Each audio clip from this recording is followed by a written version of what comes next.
બધા સાથે જઈએ તો પછી કોઈ માટે ઊભા રહેવાની ચિંતા જ ન થાય બધી.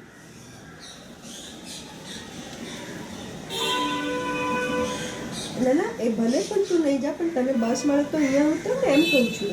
એમ કહું છું. તો અહીંયાથી આપણને સીધી બસ અહીંયા નથી મળતી આપણને 85 ની બધી. ત્યાર પછી હા, કારણ કે આ જો બસમાં જઈએ ને તો પેલું ટ્રાફિકમાં બહુ વાર લાગે છે. એના કરતાં 10 મિનિટમાં આપણે દાદર પહોંચી જઈએ.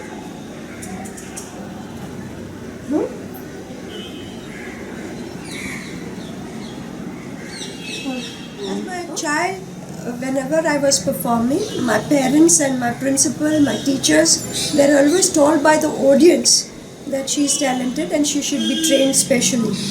So that's how my mother, who was very encouraging and artistic herself, she was learning sitar, tabla, music, languages. She herself was a very enterprising lady, excellent cook, and she studied up to masters with 5 children. So she was a personality by herself. So she would take me and she enrolled me at Bharati Vidya Bhavan, which was a premier cultural institution in India, established by Dr. K.M. Munshi, Dr. Kanhaiya Lal Munshi, who was the president of Bombay Presidency then, which was a combined one state of Gujarat and Maharashtra in those days. So when he established this cultural institution, he had also opened the dance section, particularly Bharatanatyam, where he invited Guru Chandrasekhar Pillai.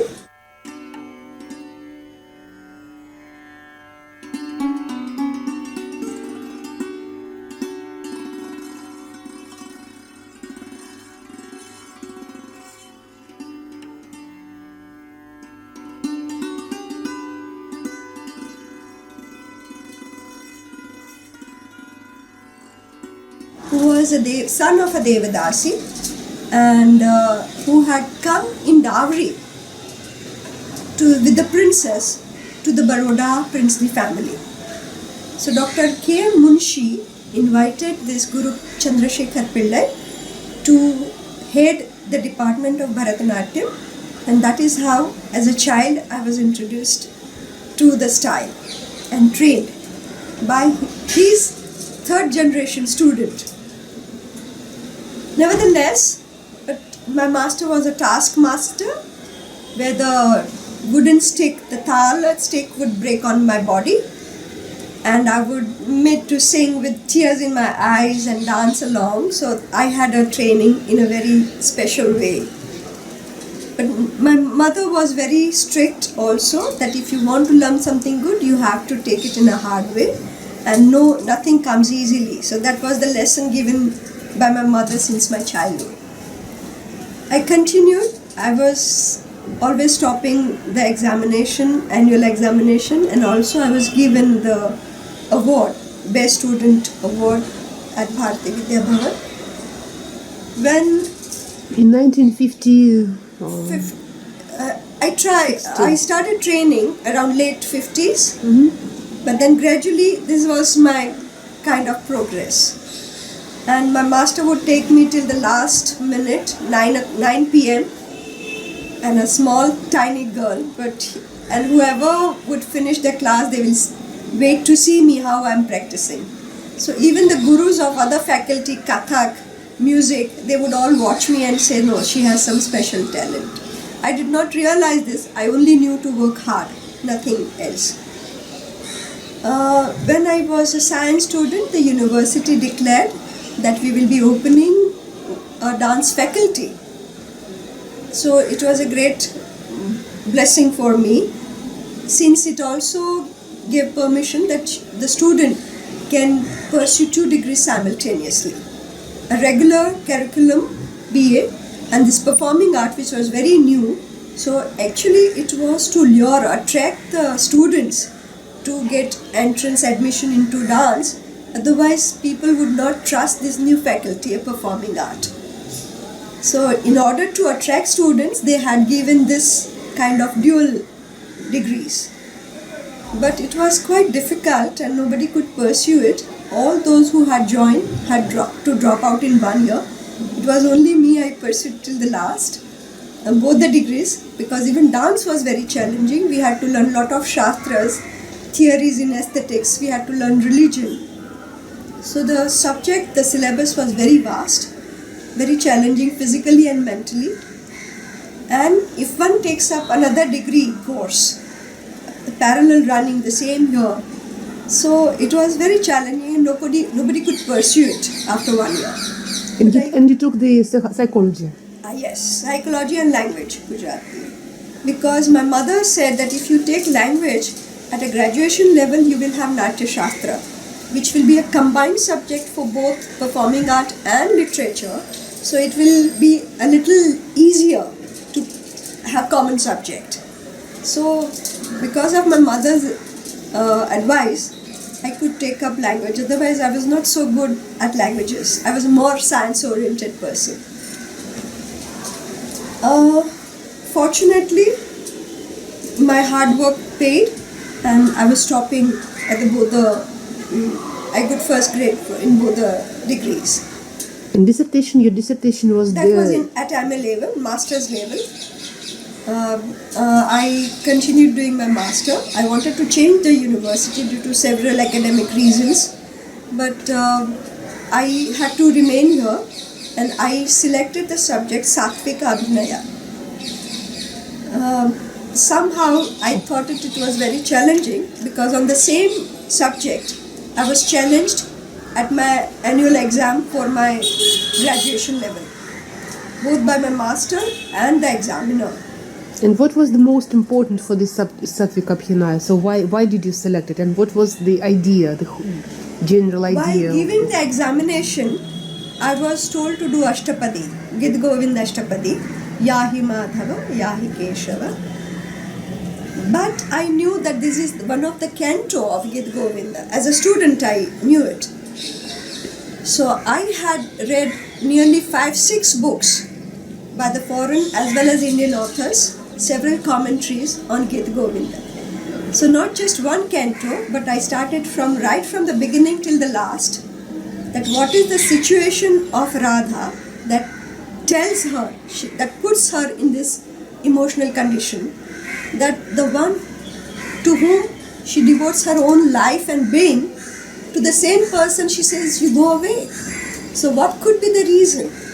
So in order to get that answer, I studied Gid Govind, several versions.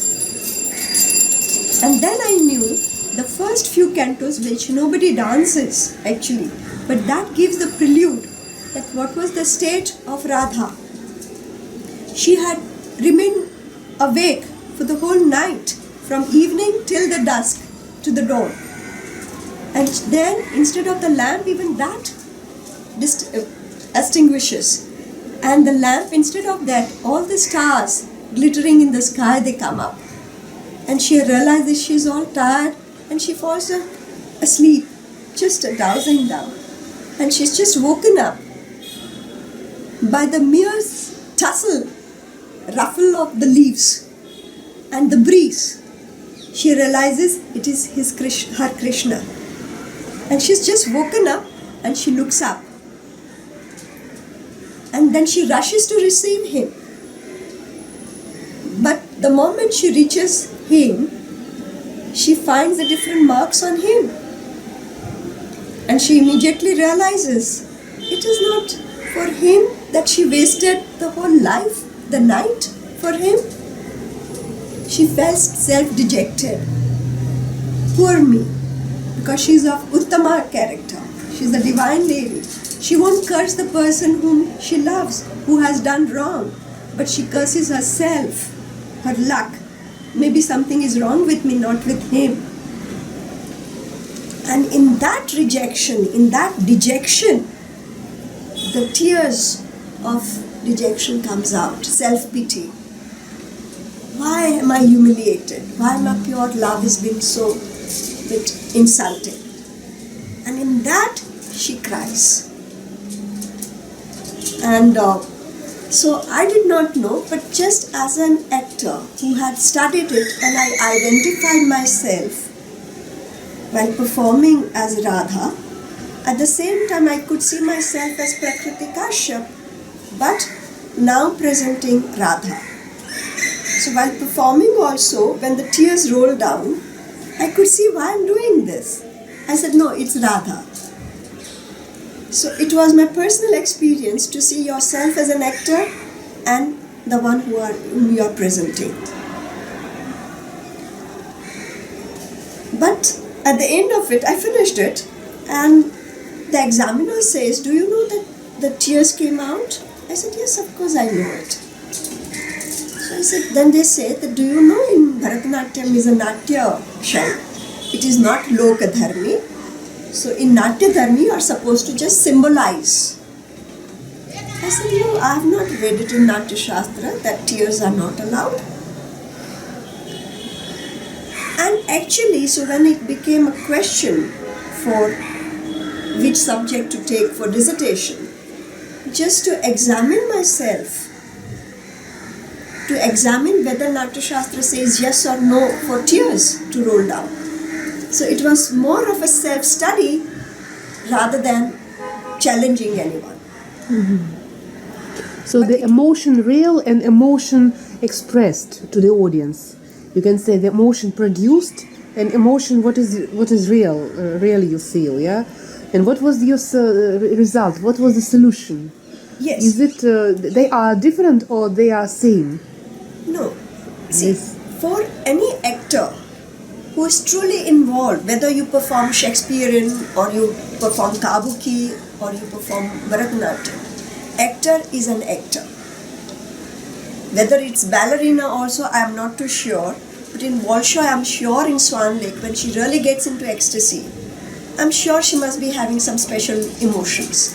That I have not. But I've seen some of the best video clippings of older ballerinas, and I could see how much deeply they are involved.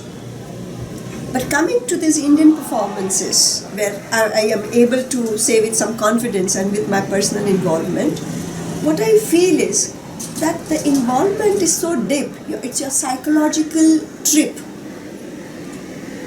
to understand the character and try to represent it or to present it, not even represent, you are trying to present it as much possible alike the character whom you do not know.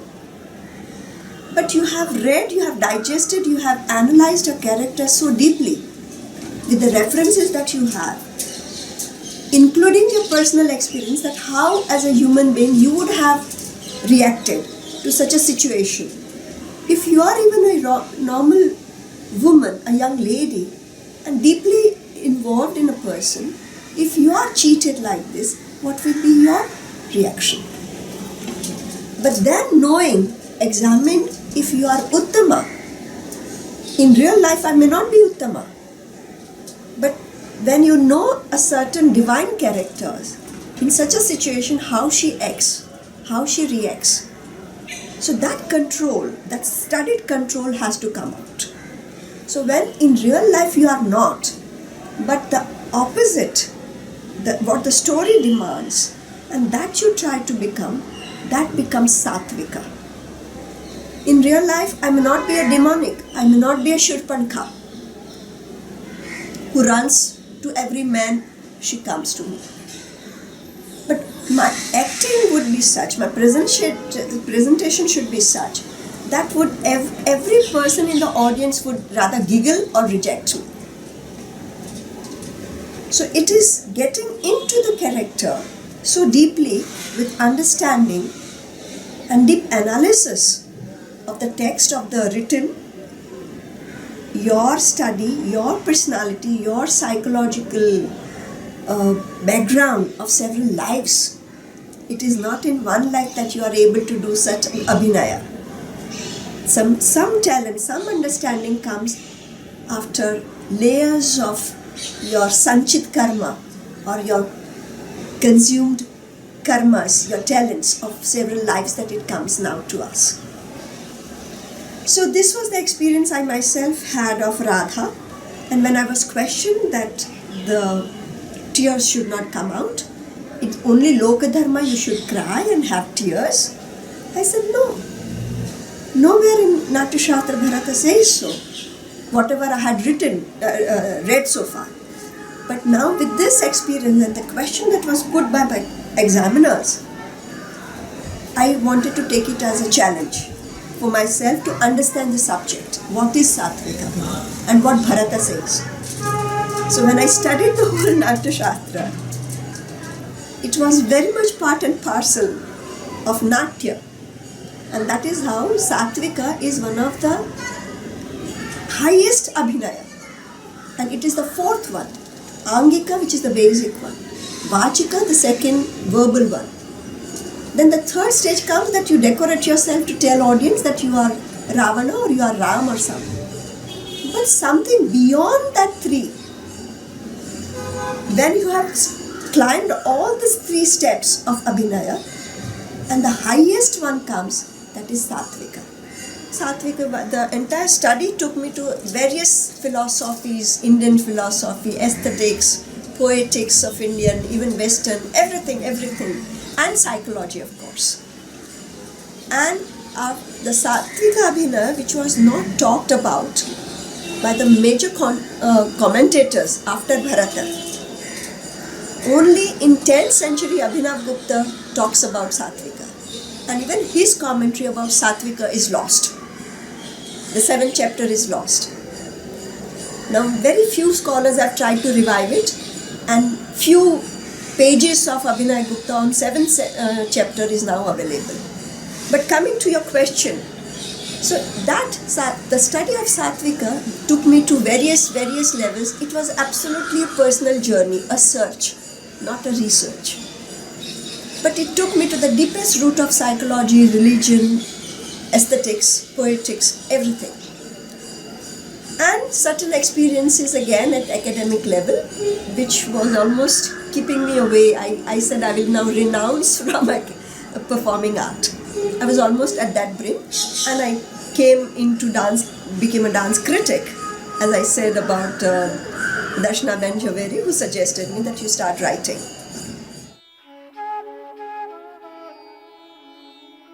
So in those initial days, I was told by Dr. Sunil Kothari that Prakriti, you should see this performance, and quite all, not much in mood with all these evening mediocre performances, watching them and writing, camouflaging words and all.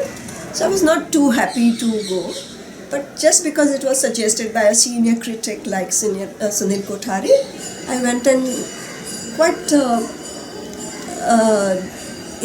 not in a good state. I was just sitting there. But as one after other items were unfolded, I could see the entire antithesis, the reverse side of my thesis. The Satvika Abhinaya, which I had studied and I had experienced, that every part of my body, and especially the face, which is the top, if you take the vessel, it just brims up, filled with rasa, filled with emotion, and that comes on your face. That subtlety of emotions comes through your facial expression. That was my Satvika, which I had understood. But here was the performer who had no words to support the song except the rhythm, and no facial expression, no hand gestures, no hastas, and the face, which is the most eloquent part of your body to express emotion, that was covered with a mask. But in spite of that, what I saw them performing was more subtle, more expressive and suggestive than what I would see without mask. So that was the biggest turning point, I would say, in my life. Again, the second, after learning Satvika, that was one phase. This was the second phase of my life or journey into dance.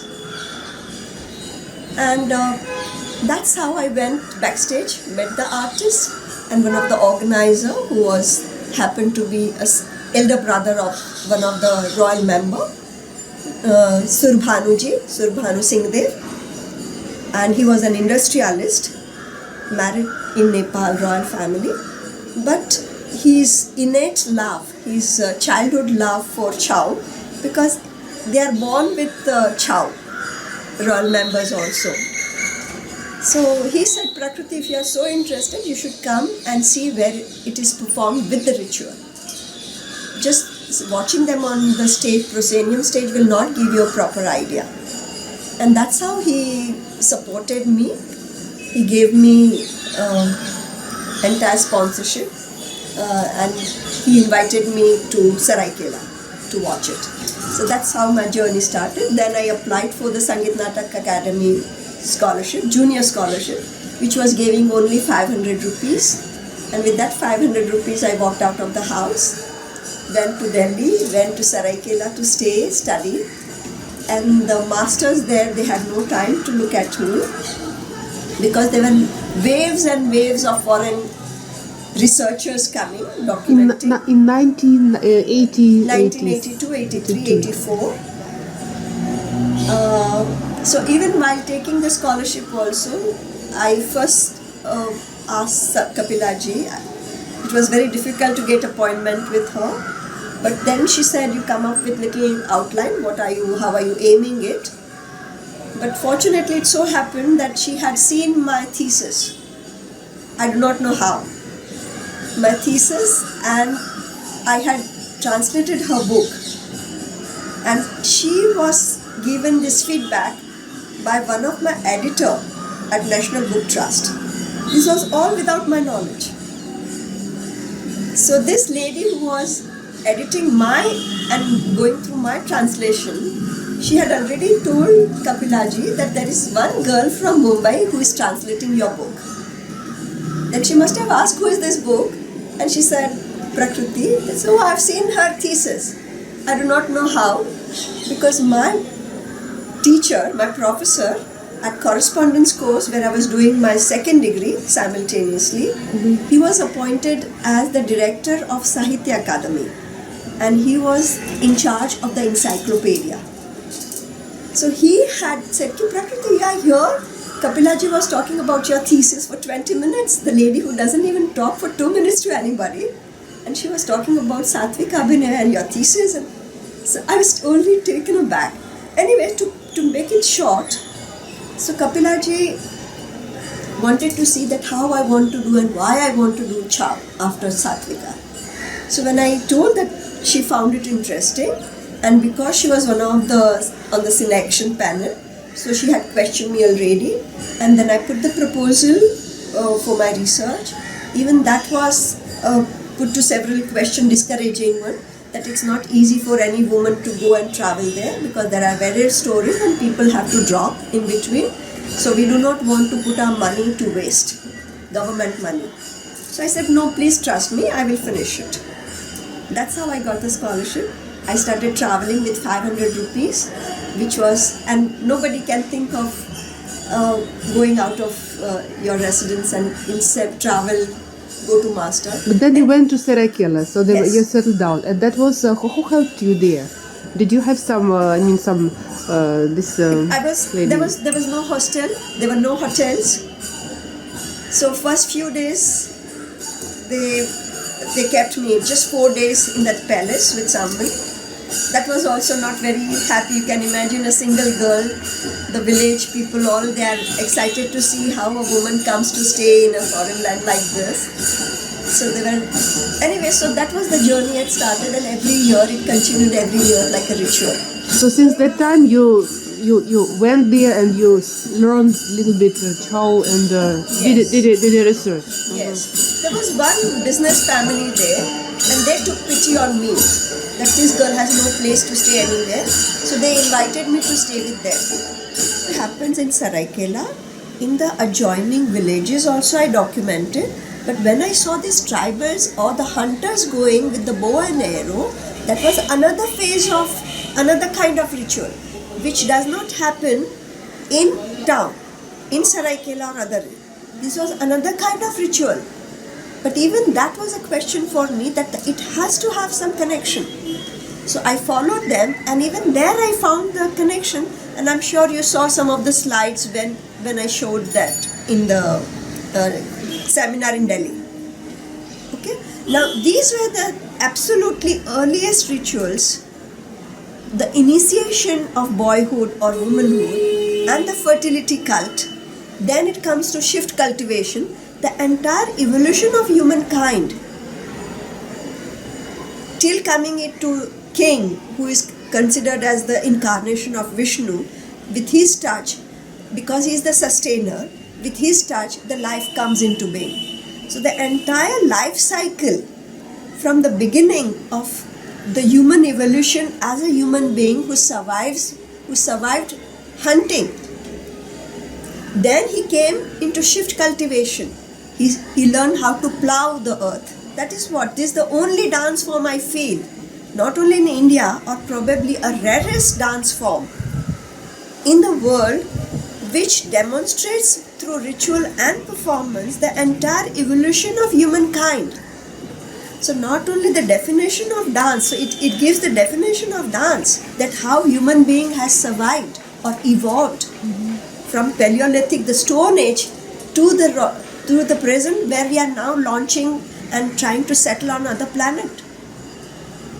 So this the entire gamut of evolution is shown through the rituals and the celebration of life. Ultimately, why? Because we are surviving. The crop which grows from the seed level, and we harvest it and we consume it, but then once again we sow it again. So that not only it's the entire cycle of life, from birth, from germination to the end, but that the cycle of life has to go on. If it begins, it has to end. But once it ends, it has to begin also. That is the philosophy of life, whether it is Indian philosophy, whether it is in way of life, because Indian philosophy is nothing but a way of life.